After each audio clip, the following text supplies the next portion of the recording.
Dr. Eilidh Whiteford. Thank you, Mr Deputy Speaker.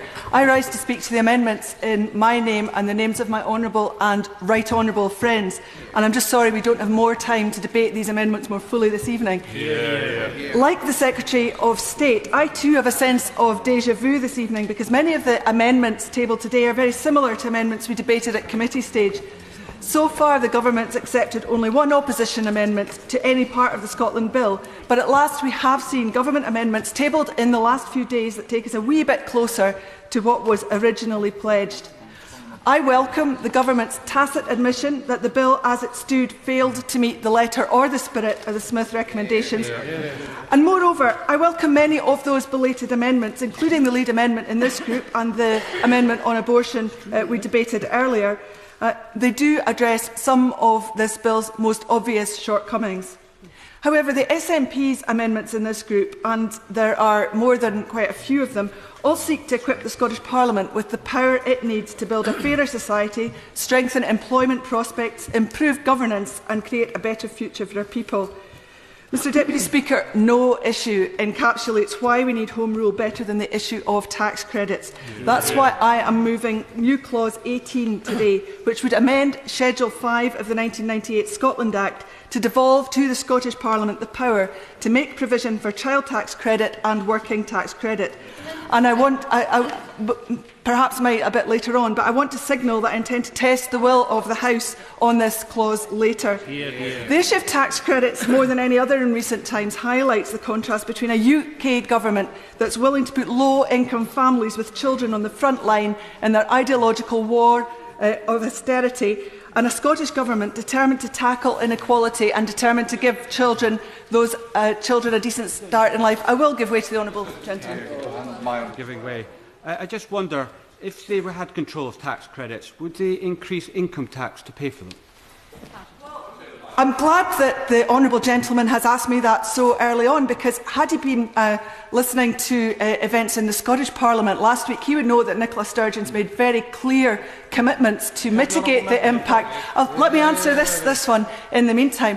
Nicola Sturgeon's made a very clear commitment to mitigate the impact of the tax credit changes. However, like the Prime Minister, she is also in the dark about exactly what those proposals are going to be, because George still seems to be writing them on the back of an envelope, and we're clear that that's not going to be possible to quantify for 2.5 weeks. I won't give way just at the moment. I'm going to make a bit of progress, but I will come back to this, and I will take more interventions on this topic. But let me say that the changes announced by the Chancellor had the power to cut the incomes of 4.5 million families right across the UK. And the SNP has been resolute and consistent in its opposition to these cuts. I wish the same could be said across this House. I will give way on that point. The honourable member for her sororal offer there. The Scottish Government have accepted that this bill gives the Scottish Government the power to restore the money lost from Tories' tax credits cuts. And will the member commit the Scottish Government to restoring in full the money lost from tax credit? But she really needs to stop reading her briefing sheet and listen to the debate as it's been happening. It's simply wrong, Mr Deputy Speaker, to stop. It's simply wrong to ask those in the lowest-paid jobs bringing up their children on very tight budgets to pay the lion's share of the price for the economic failures of successive UK governments. Under the UK Government, tax credits, as they stand, I won't give way to the Shadow Secretary just now, but I will in a moment or two. Under the UK Government's tax credit proposals, as they stand at the moment, 250,000 working households in Scotland will lose, on average, £1,500 each a year from April. In the longer term, once all the tax credit changes are fully implemented, including the restrictions under the two-child policy, many of those families are going to lose up to £3,000 a year each. And that's not pocket money. It represents an enormous proportion of household income, and it's going to cause real deprivation and real hardship. I'll give way to the Shadow Secretary of State. I'm delighted the honourable lady has given way, but I don't think she quite answered the question from my honourable friend from Grimsby. Is she committing here tonight to restore all the losses from the pernicious tax credit cuts from this Tory government, because her party voted against it in the Scottish Parliament last week? Mr Deputy Speaker, I really wish that the Shadow Secretary of State had voted against the tax credits on the 20th of July. before this House, because that would have killed them dead, and they didn't, and that's why we're back where we are at the moment. But to get to his point, Nicola Sturgeon has made it crystal clear that she intends to bring forward costed, credible plans once the autumn statement has been made. For the low-paid working families, tax credits are an essential source of income. It puts food on the table, it puts shoes on the feet of children, it heats homes during winter. By the end of this Parliament, the Government's proposed tax credit cuts would take £3.2 billion out of the Scottish economy, out of the pockets of the poorest families. That's going to undermine economic recovery. The austerity measures that have already been enacted are set to push 100,000 more children in Scotland into poverty by 2020. And under the tax credit measures, 350,000 Scottish youngsters are set to lose out further. No wonder the Tories have abandoned any attempt to measure child poverty. There's a broad consensus in Scotland that cutting tax credits is the wrong thing to do, and even the leader of the Tory party in Scotland's called for a rethink and said, no, I won't give way at the moment, it's wrong for low-paid workers to lose out. Even they recognise that their proposals will disincentivise work, hit children who are already disadvantaged and punish those in lower-paid jobs. The House of Lords put a proper spanner in the works of these proposals the other week when they forced the government back to the drawing board in the tax credit plans. So, like millions of families across the UK who are facing uncertainty, we're all in a degree of limbo at the moment, and we're going to have to wait until the autumn statement to learn what changes the government. I won't give way to the honourable gentleman. The government tend to bring forward to make their plans more palatable to their own backbenchers, who seem rather thin on the ground tonight. We in the SNP have been very consistent in our opposition to tax credit changes, and we've made the case at every single opportunity for alternatives to regressive austerity cuts. We will continue to fight tax credits tooth and nail in this House to force this government into a climb down, and I hope we can rely on the support of other opposition parties to stand firm too. Labour abstained on the 20th of July when we debated the general principles of welfare and work bill that ushered in these proposals. And what we've heard from the government, the Amendment 34 tabled last Wednesday, does represent some progress, and I'm grateful for that because it acknowledges that there was a veto, and now it manages to deal with that to some extent. That proposal in clause 34 would partially mitigate the impact of the tax credit cuts, but our new clause 18 is much stronger than that because it would fully devolve control over tax credits to the Scottish Parliament, including eligibility, thresholds and tapers. With Government Amendment 34, the Scotland Bill will give the Scottish Parliament the power to top up benefits, and that's fine as far as it goes, but it will be no help whatsoever to those people who've lost their tax credits entirely as a consequence of the changes, because if you're not in receipt of a benefit, it can't be topped up. I'm delighted to give way to my Is the honourable friend aware that the Secretary of State for Work and Pensions at committee refused to give a guarantee that if the Scottish Government did top up benefits, especially on tax credits, then he wouldn't guarantee that they wouldn't take that money away as if it was extra earned income? The member makes an absolutely critical point, because we have not had clarity from the government that they will not means test these top-ups. So I'm looking forward to clarification from the Secretary of State tonight, and I'm glad he's nodding and confirming that that's the case. There are around 80,000 families in Scotland who are going to lose entitlement altogether under these existing proposals. That's roughly as the same number as were affected by the bedroom tax in Scotland. And although the Scottish Parliament may have power to create a new benefit, that seems an inordinately complex way to go about things. It's theoretically possible, but like the bedroom tax mitigation, that money would have to be found from other devolved budgets. It would be an admission from the government that their proposals haven't worked. As I've said already, Nicola Sturgeon's made it absolutely clear she'll be bringing forward proposals, but I think Labour need to be clear tonight too whether they will back our new clause 18, or once again will they cosy up with the Tories or sit in their hands in the face of crushing austerity cuts coming down the line. I'm very conscious of time, and I think I need to move on. Mr. Speaker, the bottom line is that we would rather not be at the mercy of this UK government. I would rather that we had the powers in Scotland not simply to mitigate the worst side effects of Tory policies, but the powers to develop better alternatives. And with the very limited welfare powers that have already been included in the Scotland Bill, the Scottish Government's already made a range of commitments on how they're going to use those powers and develop ways forward. The Scottish Government's already committed that carers' allowance will match job seekers' allowance. We've committed to abolish the bedroom tax. We've committed to replace the work programme, which just isn't working, and we've committed to using the flexibilities in universal credit to offer people more choice on how they manage their money. And the Scottish Government has also been consulting with numerous stakeholders, I think more than 70 so far, on how those new powers can best be used in the interests of our people. Mr Deputy Speaker, new clause 19 devolves control over employment rights and industrial relations, including trade union law.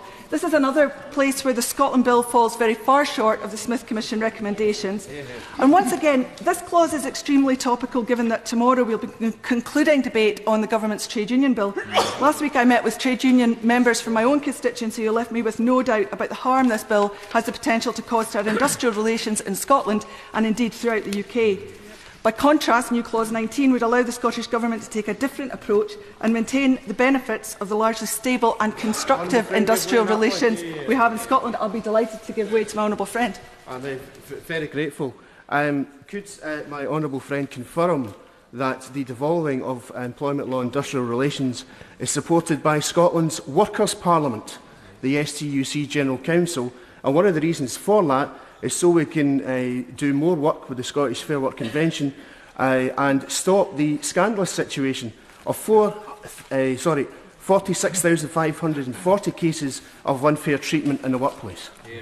My honourable friend, I think, makes a very pertinent and important point, because in calling for the transfer of powers over employment law, health and safety, trade union law and the minimum wage, the STUC has expressed support for the devolution of these powers, but also noted the appetite in Scotland for reducing income inequality and the desire to forge a more positive relationship with trade unions. I won't give way at the moment because I'm very conscious of time and we've got a lot of amendments to get through yet. It's inevitable that governments will face tough negotiations with employee representatives from time to time, and there will sometimes be disagreements, but we shouldn't lose sight for one moment from the enormously beneficial role that trade unions have played in the past and in the present day to encourage fair work and wages, good employment practices and improved working environments. I will give way to the honourable friend. Thank you very much. What happened to the great trade union saying, workers of the world unite? I think the honourable gentleman really should be addressing that question to the Scottish Trades Union Congress, because they're the ones calling for the devolution of these. I just gave way to your friend. The Scottish Government sees trade unions as key social partners, an important part of civil society, and it's not okay for the UK Government to restrict the ability of trade unions to represent their members effectively.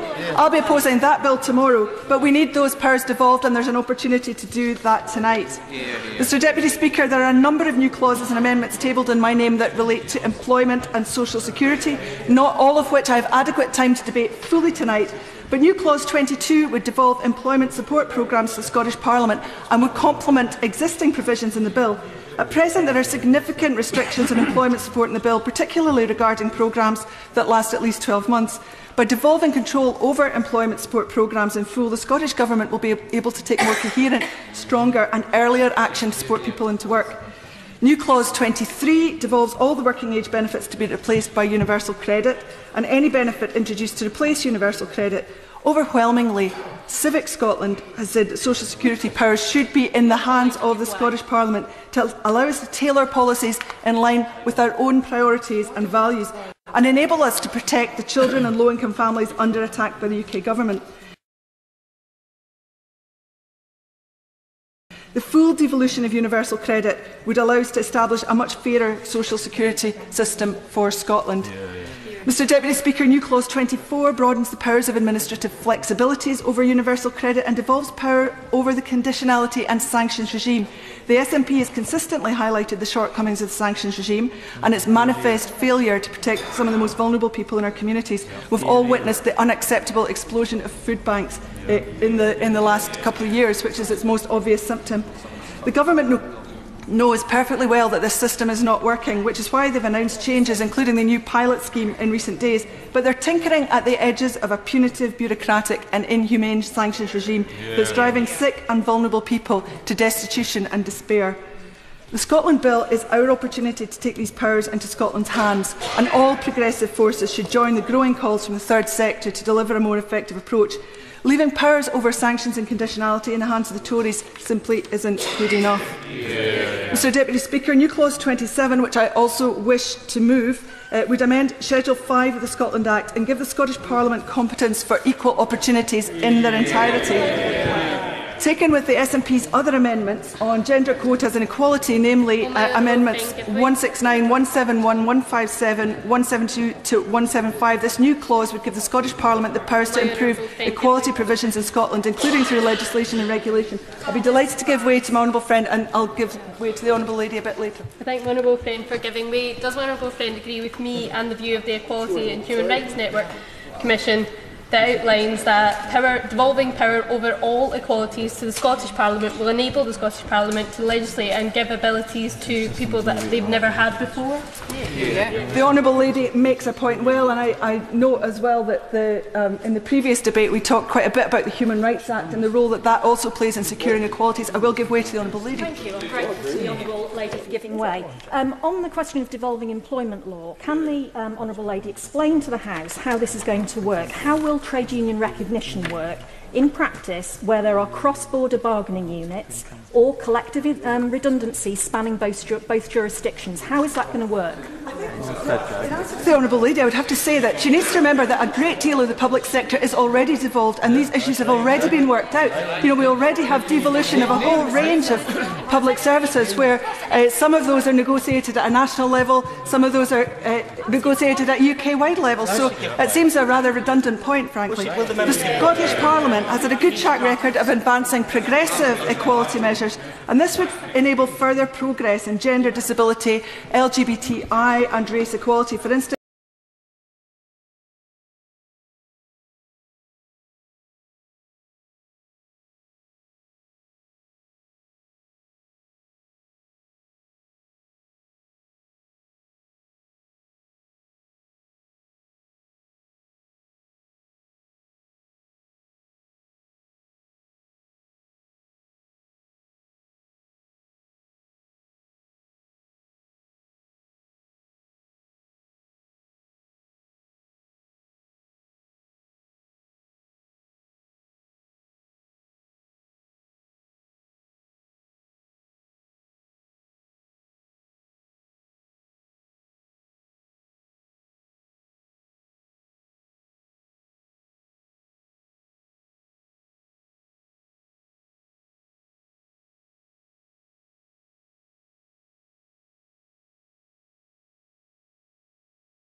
it at the service of our communities.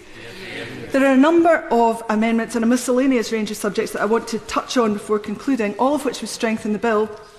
New clause 29, Mr Deputy Speaker, would give the Scottish Parliament control over the regulation of party political broadcasts for local elections, Scottish elections, as well as any referendums held in Scotland and devolved competencies, as per the Smith Commission recommendation at paragraph 23. That seems to have been missed out of the legislation to date. New clause 30 devolves broadcasting by amending Schedule 5 of the 1998 Scotland Act. This clause would not directly impact on the delivery of the proposals of the Smith Commission in relation to the BBC and Ofcom, both of which have been delivered through memorandums of understanding. Rather, if passed, it would provide for a wider role in broadcasting policy for the Scottish Parliament and Scottish Government in future. Amendments 182 and 183 relate to gaming machines on licensed betting premises and replace the reference to betting premises with a more general reference to gambling premises, giving full effect to the Smith Commission Recommendation 74. New clause 31 would give the Scottish Parliament general legislative competence over agriculture, aquaculture and fisheries levies. For me, this is a reform that can't come soon enough. It would bring to an end the absurd and unacceptable situation whereby Scottish fishermen are paying levies that are used to promote their Norwegian competitors' fish, instead of being used to promote Scottish seafood, develop new products and markets. For instance, the UK Sea Fish Industry Authority currently organises the UK Fish and Chip Shop Awards, which is used by the Norwegian Seafood Council to promote frozen Norwegian fish into the UK market. The finalists of the 2016 awards are even being taken to Norway to learn about the supply of fish from Norway to the UK. Now, I have no problem at all with fair competition, but I do have a massive problem with fishermen in my constituency being forced to pay levies that are then used by a publicly funded body to undermine their own businesses. It needs to end. That's just one reason why the Scottish Seafood Association and others support the devolution of these levies, which could be much better used to promote our locally sourced, top-quality produce. New clause 32 would give Scottish ministers full powers and flexibility to decide who would run rail services, in line with the Smith Commission paragraph 65, and would allow public sector operators to bid for rail franchises. Amendments 184 to 188 all relate to fuel poverty support schemes at clause 50 and would provide scope to reshape fuel poverty programmes in Scotland. Amendment 189 removes restrictions on the consultation process with the Scottish Government and Scottish Parliament in relation to renewables incentive schemes. Again, this would bring the bill into line with the Smith Commission recommendation for a former consultative role and enable the development of the intergovernmental concordat that we believe is necessary going forward. Lastly, new clause 33 would enact a formal consultative role for the Scottish Government and the Scottish Parliament in setting the strategic priorities of the Civil Aviation Authority. I know it's a very important issue to my honourable friend. I thank my honourable friend. Does the honourable lady agree with me that the time for debating and voting today is woefully inadequate given the magnitude and importance of the issues and the number of amendments laid, over 100 by the Government? And does she agree with me that new clause 33 and the power for the Scottish Parliament and Government to have power over the Civil Aviation Authority is very important, particularly to my constituents in Uphall, Broxburn and many other areas of Livingston who have been affected by the first flight path in 40 years in Scotland, and yet the Scottish Government and Parliament has no power over the CAA and how it operates in this regard. I think the honourable lady makes a very important point that would make a huge difference to her constituents and highlights just the lack of democratic accountability some of these decisions have at the present time. Mr Deputy Speaker, we've heard quite a lot of grandiose language about the Scotland Bill today, that it represents a very historic departure, that it creates a powerhouse parliament. And I welcome the changes that the Government is belatedly bringing forward, but all the flowery rhetoric in the world won't hide the fact that the Scotland Bill still falls some way short of the Smith Commission proposals. More than that, it falls a long way short of the promises made to the people of Scotland. The SNP amendments in this group would significantly strengthen the bill and bring it closer to the expectations